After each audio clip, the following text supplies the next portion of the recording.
Assalamualaikum warahmatullahi wabarakatuh. Alhamdulillahirabbil alamin wa bihi nasta'inu ala umuri dunya waddin wassalatu wassalamu ala asrafil anbiya'i wal mursalin wa ala alihi washabihi ajmain amma ba'du. Bapak-bapak, ibu-ibu, kaum muslimin yang dirahmati Allah Subhanahu wa taala, marilah kita panjatkan bersyukur kita kehadirat Allah bahwa pada pagi hari yang berbahagia ini kita masih diberikan kesehatan, kekuatan dan kemampuan untuk bisa hadir dalam rangka kita melaksanakan salat subuh berjamaah. Mudah-mudahan salat yang kita laksanakan ini dapat diterima oleh Allah Subhanahu wa taala. Salawat dan salam tentunya senantiasa tercurah pada junjungan kita Nabi besar Muhammad sallallahu alaihi wasallam yang dengan risalah beliau mudah-mudahan kita dapat syafaat dari beliau di yaumil akhir nanti insyaallah. Hadirin rahimakumullah, pada kesempatan ini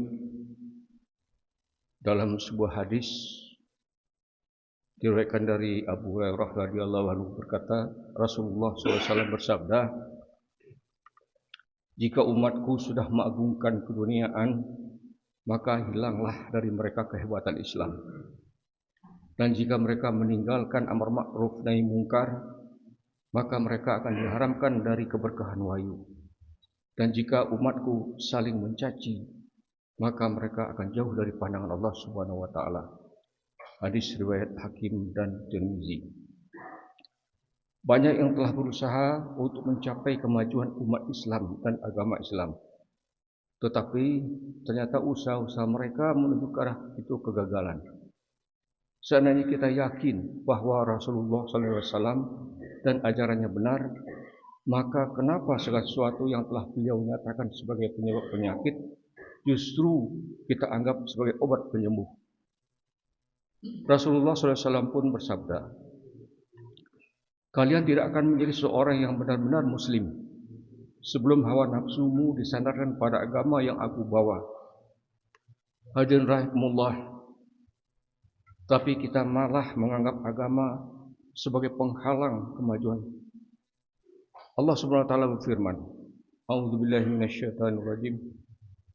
Man kana yuridu arsa al-akhirati nazid lahu fil harsi wa man kana yuridu arsa lid-dunya nu'tihi minha wa ma lahu fil akhirati min nasib.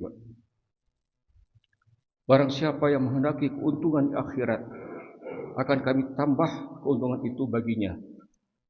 Dan bagi siapa yang menghendaki keuntungan dunia, kami berikan kepadanya keuntungan dunia, dan tidak ada baginya bagian di akhirat. Surat Asy-Syura ayat 20. Dalam sebuah hadis berbunyi juga, seorang muslim menumpukan hasratnya untuk akhirat dan tidak menghiraukan nikmat dunia, maka Allah akan memasukkan rasa kaya dalam hatinya, dan dunia jadi hina baginya, dan dunia datang sendiri kepadanya. Barang siapa yang menghendaki keduniaan, maka dia diselubungi kesusahan dan bencana. Namun dia tidak akan menerima lebih dari apa yang sepatutnya dia terima. Setelah membaca ayat Al-Quran di atas, Rasulullah SAW pun Allah berfirman, wahai manusia, sembahlah aku, maka aku akan melapangkan dadamu dari kecemasan, dan akan aku hapuskan kemiskinan.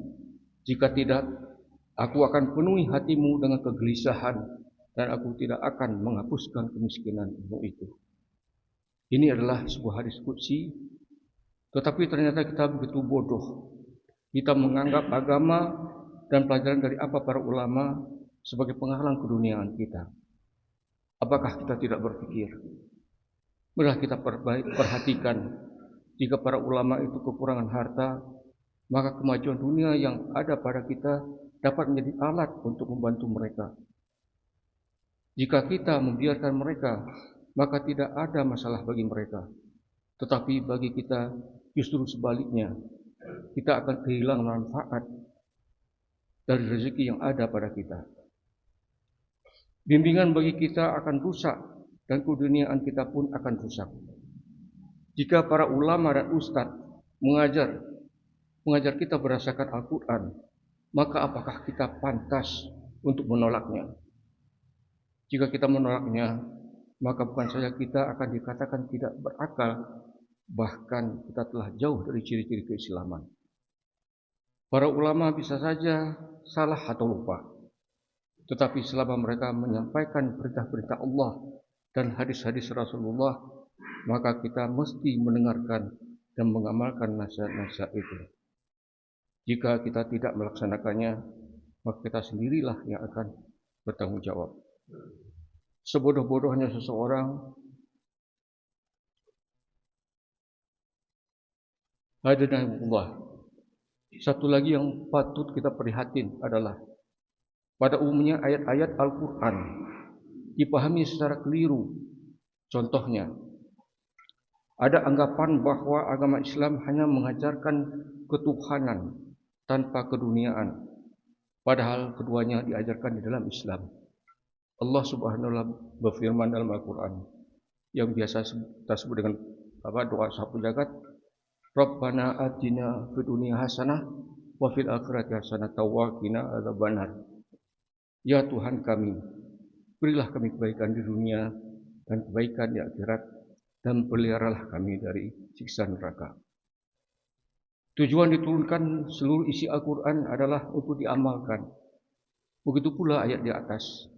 Namun untuk memahami Al-Quran ini, kita perlu mempelajari ilmunya. Karena itulah para ulama berpendapat bahwa mengaku sebagai ahli Al-Quran dengan hanya mempelajari terjemahan Al-Quran adalah suatu kejahilan. Dan untuk ayat di atas, tafsir yang sebenarnya telah diungkapkan oleh para sahabat radhiyallahu anhu dan para ulama tabi'in. Qatadah radhiyallahu anhu berkata, kebaikan di dunia ini artinya keselamatan dan keperluan hidup yang mencukupi. Sahabat Ali radhiyallahu anhu berkata, kebaikan di dunia ini artinya seorang istri yang solehah. Hasan Basri rahmatan alaih berkata, kebaikan di dunia ini berarti ilmu Islam dan ibadah. Su'ud rahmatan alaih berkata, kebaikan di dunia artinya harta yang halal. Sahabat Ibnu Umar radhiyallahu anhu berkata, kebaikan dunia ini artinya anak-anak yang berbakti dan kasih sayang terhadap orang lain. Ja'far radhiyallahu anhu berkata, kebaikan dunia ini artinya badan yang sehat, rezeki yang mencukupi, pengetahuan Al-Quran, kemenangan atas musuh Islam, dan bergaul dengan orang-orang yang soleh. Kalaupun ada pendapat lain yang mengatakan bahwa maksud kebaikan dunia adalah kemajuan keduniaan, itu saya setuju. Saya sependapat. Itulah adalah yang penting untuk ibadah. Tapi kebaikan dunia tidak berarti kita harus menyibukkan diri dari keduniaan hingga lupa pada akhirat. Bukan pula berarti kita harus menyibukkan diri dalam hal perkara akhirat.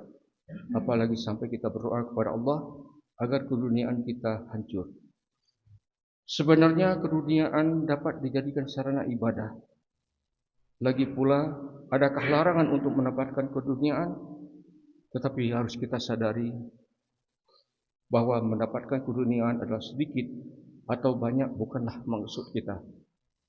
Ayat tersebut sebenarnya bermaksud agar umat Islam tidak hanya menumpuk kemewahan dunia sehingga melupakan perintah-perintah Allah dan kehidupan akhirat.